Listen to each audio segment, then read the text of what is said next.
in the Western world, after only 2 months of introducing a tax with a decimal point, you propose, Mr. Minister, yet again, another tax with another awkward decimal point. Where do we put the decimal point, I say to you, Mr. Minister? Because, see, for us, paying a little bit more may sound good.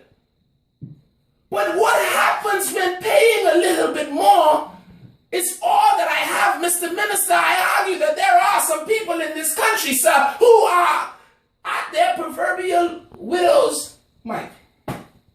They have no more to give, Mr. Minister, and the government of the Bahamas has put in place policies that say that public servants have to, or they must carry home 25% of their salaries. But, Mr. Minister, there are many of us that are only carrying home 24.996%, because after all, we're going to round it off to the nearest number, aren't we?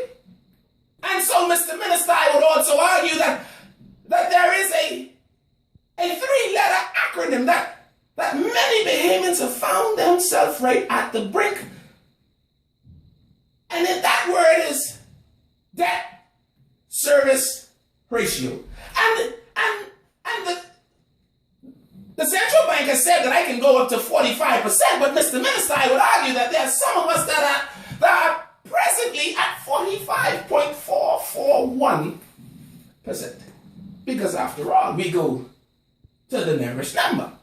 And so when we take 45% of my income absorbed by mortgages and light bills and car notes and national insurance, when we calculate the fact that 45% of my salary in many instances has already been accounted for, when we take into consideration that 45% of my entire income has already been absorbed and Caesar has already gotten his, you say, Mr. Minister, go ahead and pay an additional 7.5%.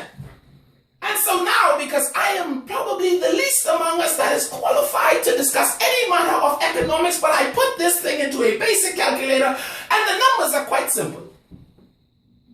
45, good sir, plus 7.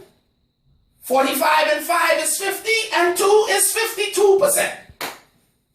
Now you say, sir, go ahead and add an additional 4.5%. Well, because we always round up to the nearest high number, that gives me an additional